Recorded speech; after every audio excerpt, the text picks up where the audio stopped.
Salam Bapak Ibu Saudaraku, luar biasa hari ini kita bisa merayakan bersama-sama atau memperingati bersama-sama Jumat Agung ya, yang nanti akan berakhir sampai dengan Paskah, yaitu kebangkitan Yesus Kristus.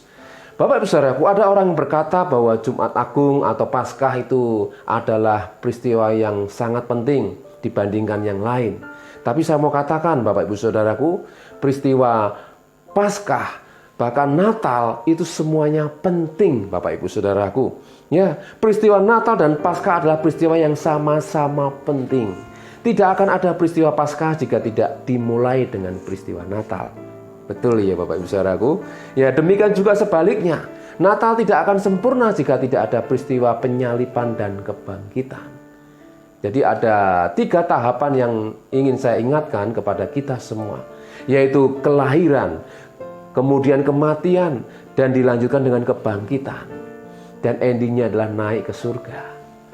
Ini adalah satu sejarah yang dialami oleh Yesus Kristus, yang kita yakini dia sebagai manusia dan dia juga sebagai Tuhan. Dan luar biasanya, bahkan ketika kita atau setiap orang yang belajar memahami siapa Yesus Kristus, Yesus berkata dia akan beroleh hidup yang kekal. Karena firman Tuhan berkata, inilah hidup yang kekal itu, yaitu barang siapa yang mengenal satu-satunya Allah yang benar di dalam Yesus Kristus. Amin Bapak Ibu Saudaraku.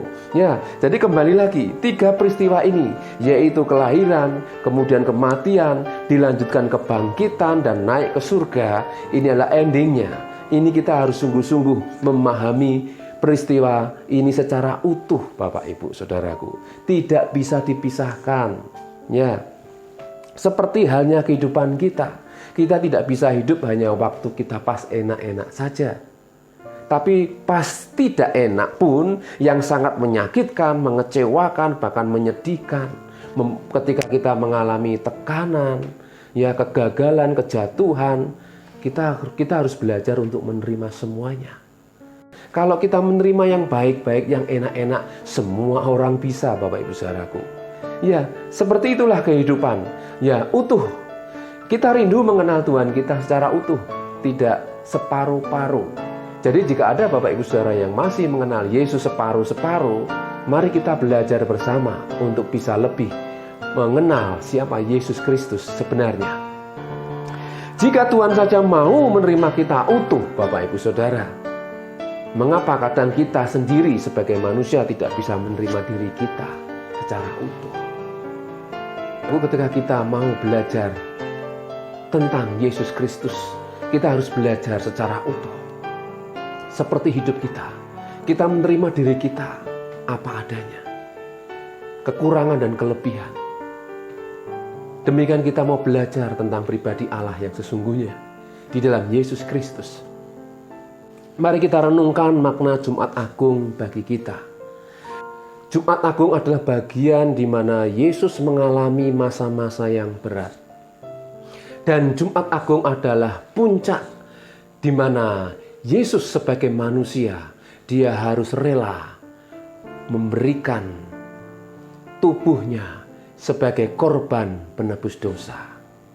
Sehingga poin yang pertama saya ingin sampaikan makna Jumat Agung bagi kita, yaitu Yesus sebagai korban penebus dosa. Bapak Ibu Saudaraku, Jumat Agung adalah peristiwa di mana Yesus sebagai manusia mengalami penderitaan yang hebat. Siksaan, cemooh, aniaya, bahkan tidak hanya ditinju, bahkan tidak hanya sekedar ditampar, diludahi, tapi dia harus dimahkotai duri, Bapak Ibu Saudaraku, yang orang bilang zaman sekarang dipersekusi. Ya, akhir-akhir ini kita melihat berita orang-orang yang dipersekusi sedemikian rupa, mereka lebam-lebam karena dipukul, ditonjok dan lain sebagainya. Itu belum seberapa Bapak Ibu Saudaraku. Bahkan ketika kita melihat sejarah, Yesus wajahnya tidak dikenal. Karena ya kita tidak bisa bayangkan lagi Bapak Ibu Saudaraku. Tidak hanya sekedar dipukul saja, tapi dia dicambuk dengan cambuk yang memiliki mata kail, sehingga merusak tubuhnya, merobek-robek dagingnya Bapak Ibu Saudara. Sehingga wajahnya sekali lagi tidak bisa dikenal. Bahkan dengan sejarah membuktikan tidak ada sehelai kain pun yang dikenakan. Jika kita bayangkan Bapak Saudaraku, penderitaan yang luar biasa yang dialami oleh Yesus. Siapa yang mau mengalami penderitaan yang seperti ini? Di atas kayu salib, dia harus menanggung segala dosa-dosa kita. Padahal sudah disidang, dihakimi, dicari apa kesalahannya, namun mereka tidak menemukan satupun kesalahan yang dilakukan oleh Yesus Kristus. Bahkan pelanggaran tidak ada, Bapak Ibu Saudara. Dan dia harus merelakan dirinya untuk menerima tanggungan penderitaan. Ya, penderitaan tanpa kesalahan. Bayangkan, siapa yang mau? Siapa yang kuat? Manusia apa yang bisa menerima kenyataan seperti ini? Jika bukan Tuhan. Mari kita renungkan baik-baik kejadian Jumat Agung ini, Bapak Ibu Saudara. Puncak penderitaan Yesus Kristus sampai dia mati di atas kayu salib. Yang menjadi pertanyaan adalah, kesalahan siapa yang ditanggungnya jika dia harus mengalami penderitaan seperti ini? Tidak ada orang yang mau. Jika bukan Tuhan sendiri yang melakukannya, karena dia mengasihi manusia. Dia tahu bahwa manusia pasti binasa tanpa pengampunan dosa. Kita akan lihat sejenak Bapak Saudaraku, tujuan Yesus ke dunia ini. Markus 10 ayat 45 mengatakan, ia berkata bahwa ia datang bukan untuk dilayani, melainkan untuk melayani. Dan untuk memberikan nyawanya menjadi tebusan bagi banyak orang. Bagi banyak orang, tebusan dosa. Untuk melayani, bukan untuk dilayani. Lukas 19 ayat 10, ia berkata kepada Sakeus bahwa tujuan kedatangannya adalah untuk mencari dan menyelamatkan yang hilang. Yaitu mereka yang hilang, mereka yang hidup di luar kebenaran. Tuhan mencari mereka supaya mereka tidak binasa. Ya, ini bukti kasih Tuhan kepada manusia, Bapak Ibu Saudara. Yohanes 10 ayat 11, 14, 18 mengatakan, kepada orang-orang Farisi ia menyatakan diri sebagai gembala yang baik, yang memberikan nyawanya bagi domba-dombanya. Yesus rela mati bagi orang-orang yang percaya kepadanya. Dia tidak melarikan diri. Bayangkan jika Yesus ketika dia mau disalib, dia melarikan diri kemudian dia hilang lenyap. Apa yang akan terjadi terhadap orang-orang yang percaya kepadanya? Alkitab firman Tuhan tidak ada gunanya. Mereka yang percaya Yesus, mereka akan juga tidak jelas kehidupan mereka. Karena mereka tidak memiliki iman pengharapan, apalagi kasih. Tapi sebaliknya Yesus menunjukkan, membuktikan dirinya sebagai manusia yang dikorbankan di atas kayu salib. Supaya manusia betul-betul memahami, ini manusia. Dagingnya diberikan, dipersembahkan untuk menjadi penebusan dosa. Walaupun kita mendengar ya, Yesus diserupakan. Tidak, Bapak Ibu Saudara. Siapa yang mau diserupakan? Siapa yang mau menggantikan? Tidak ada orang. Ya. Bersyukurlah jika kita sampai hari ini masih percaya kepada Yesus. Walaupun kita tidak melihat, karena firman Tuhan berkata, berbahagialah mereka yang percaya walaupun mereka tidak melihat. Karena Yesus menjamin hidup kita. Amin, Bapak Ibu Saudaraku. Iya, jadi sekali lagi memahami makna Jumat Agung. Kita memahami dengan utuh, dengan jelas bahwa Yesus dia mati di kayu salib untuk menebus dosa-dosa kita. Mari kita akan melihat Yesus sebagai manusia, Bapak Ibu Saudara. Matius pasal yang ke-26 ayat 39. Maka ia maju sedikit lalu sujud dan berdoa katanya, ya Bapakku, jikalau sekiranya mungkin biarlah cawan ini lalu daripadaku. Tetapi janganlah seperti ku kehendaki, melainkan seperti yang engkau kehendaki. Yesus sebagai manusia dia menyerahkan ya seluruh keberatan hatinya kepada Bapa. Karena dia tahu sebagai manusia dia tidak sanggup menerima kenyataan ini. Ya, sehingga dianya berserah, biarlah kehendak Bapa yang jadi.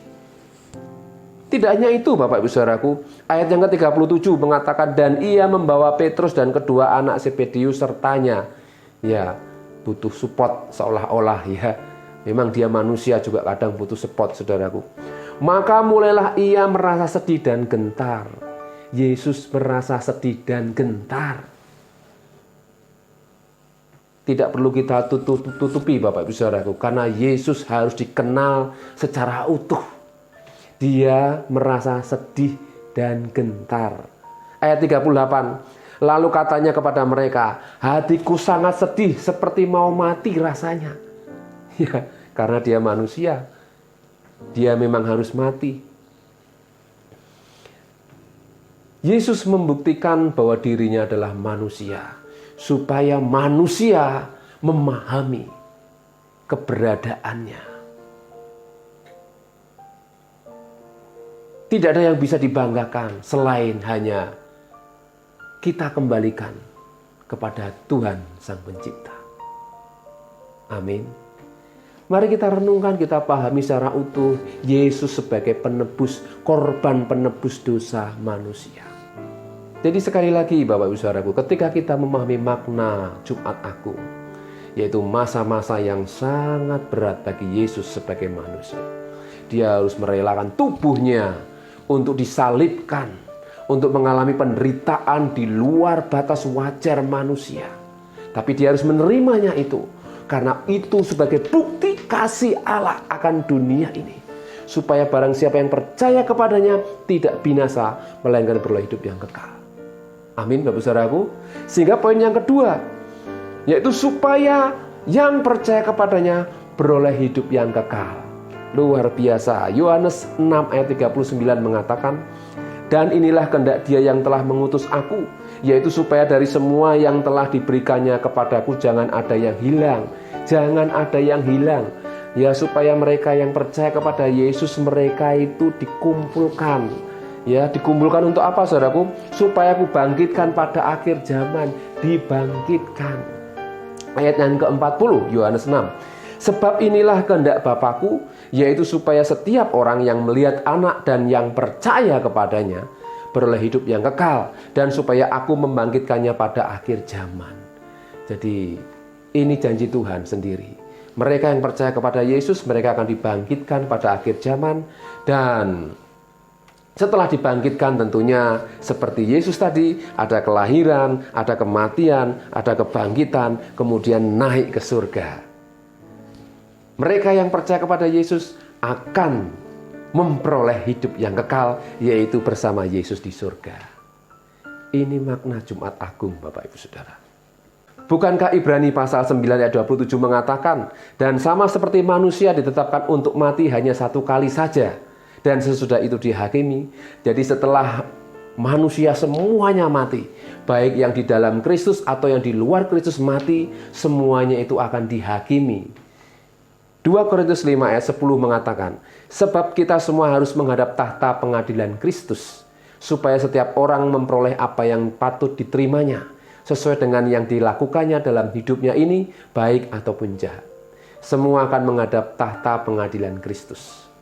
Barang siapa yang percaya kepada Kristus, Kristus mengenal mereka, ya, mereka betul-betul taat kepada Kristus, hidup dipimpin oleh Roh Allah, ya, Roh Kristus sendiri. Mereka akan beroleh janji Tuhan, hidup dalam kekekalan bersama dengan Tuhan tentunya. Amin Bapak Ibu Saudaraku, luar biasa. Sekali lagi memahami tentang Jumat Agung, kita tidak sekedar mengingat penderitaan Kristus. Kita tidak hanya sekedar melihat kenyataan Yesus mengalami penderitaan yang luar biasa. Tapi betul-betul kita mengambil bagian ketika kita hidup di tengah-tengah zaman yang sulit ini. Penderitaan kita tidak sebanding dengan kemuliaan yang akan Tuhan berikan kepada kita. Bahwa penderitaan ringan yang kita alami selama di dunia ini, tidak sebanding dengan kemuliaan yang akan Tuhan berikan kepada kita. Jadi sekali lagi Bapak Ibu Saudaraku, kita bisa belajar memahami bahwa hidup ini tidak hanya enak saja ketika kita ikut Yesus.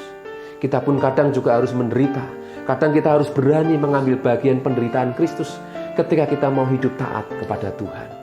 Karena kita masih tinggal di dunia ini. Jadi wajar jika kita mengalami penderitaan. Asalkan kita mau belajar terus taat dan percaya kepada Tuhan, maka janji Tuhan akan digenapi dalam hidup kita. Amin, Bapak Ibu Saudaraku.